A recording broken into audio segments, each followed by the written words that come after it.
कि भारत की न्याय पद्धति का नाश हो जाएगा तो भारतीय समाज टूट जाएगा, ऐसे ही मैकॉले एक बात और कहता था। मैकॉले की लिखी हुई एक चिट्ठी है मेरे पास, उसकी फोटोकॉपी। लंदन में एक लाइब्रेरी है, उसका नाम है इंडिया ऑफिस लाइब्रेरी, वहां से मैंने निकलवाई है। इंडिया ऑफिस लाइब्रेरी में से ऐसे कुछ 50,000 से ज्यादा डॉक्यूमेंट्स मैं निकाल के लाया और वहां के कई लोगों की मदद से हमने वो निकलवाए हैं। तो उनमें एक चिट्ठी है मैकॉले की, वो उसके अपने पिताजी को उसने लिखी है। जब वो यहां ऑफिसर बन के आया है तो मैकॉले क्या लिख रहा है कि भारतीय समाज को अगर बर्बाद करना है तो भारतीय न्याय पद्धति बर्बाद करो। तो वो करने के लिए उसने आईपीसी बना दिया, सीआरपीसी बना दिया, सीपीसी बना दिया और बर्बाद हुई। दूसरी बात वो कहता था कि भारतीय समाज को बर्बाद करना है तो भारतीय शिक्षण पद्धति का नाश करो। तो मैकॉले कहा करता था कि जो भारतीय शिक्षण पद्धति है, वो खुद मानता था इस बात को, यह दुनिया की सबसे ज्यादा विकसित और सबसे अच्छी पद्धति। क्या होता था, यहां गुरुकुल चलते थे, गुरुकुलों में विद्यार्थी पढ़ते थे और विद्यार्थी 20 साल तक 25 साल तक ब्रह्मचर्य का पालन करते हुए शिक्षा ग्रहण करते थे, संस्कार मिलते थे और वो संस्कार लेकर समाज में जाते थे। उन्हीं संस्कारों से संस्कृति बनती थी और वही संस्कृति भारतीय संस्कृति कहलाती थी।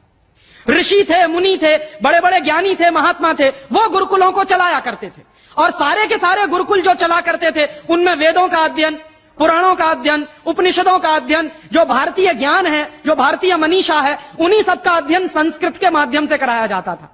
मैकॉले ने क्या किया कि गुरुकुलों का नाश अगर करना है तो उसने एक कानून बनाया।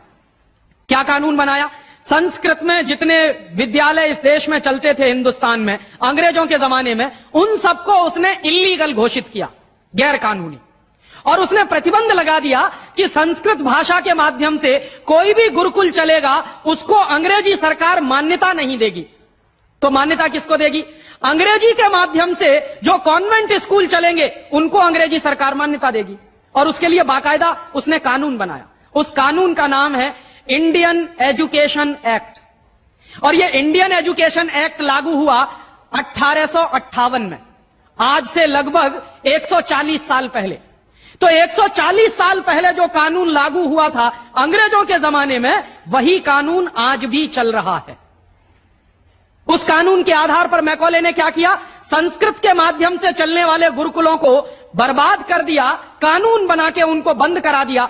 जो उनमें अध्यापक होते थे, गुरु होते थे, उनको मार पीट कर अंग्रेजी सरकार जेल में बंद करती थी। जो विद्यार्थी अध्ययन के लिए जाते थे उनको रोक दिया जाता था, उनका अध्ययन ना होने पाए उसके लिए समस्याएं खड़ी की जाती थी। और दूसरी तरफ कॉन्वेंट स्कूल चालू कर दिए और उसमें अंग्रेजी के माध्यम से शिक्षण देना शुरू किया।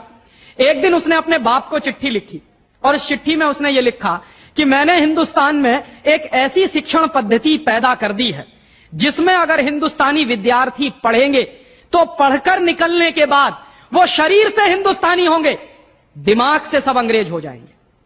वो देख रहे हैं, अभी देख रहे हैं। तो शरीर से हिंदुस्तानी और दिमाग से अंग्रेज। तो मैकॉले दूसरी बात लिख रहा है उस चिट्ठी में कि जब वो शरीर से हिंदुस्तानी और दिमाग से अंग्रेज हो जाएंगे तो अंग्रेजों के हिसाब से सारे काम करेंगे। और वो विद्यार्थी जब कॉन्वेंट स्कूल में से निकलेंगे तो सबसे ज्यादा गालियां भारतीय संस्कृति को देंगे, सबसे ज्यादा गालियां अपने मां बाप को देंगे। कैसे? मॉम और डैड कह के। डैड माने होता है मरा हुआ और मम्मी माने होता है शव। इजिप्ट में आप जाइए, मिस्र एक देश है, वहां पे मम्मीज कहा जाता है किसको? मरे हुए आदमी के शव को। तो हमारी मां हो गई मम्मी, मम्मी, और पिताजी हो गए डैड।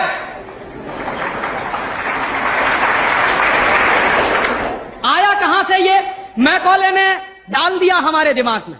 और मैं ये कहता हूं कि मैकॉले तो मर गया, उसका बाप भी मर गया, सब मर गए, भगवान उनकी आत्मा को शांति दे, लेकिन उसकी जो आत्मा है वो हम सब में प्रवेश कर गई है।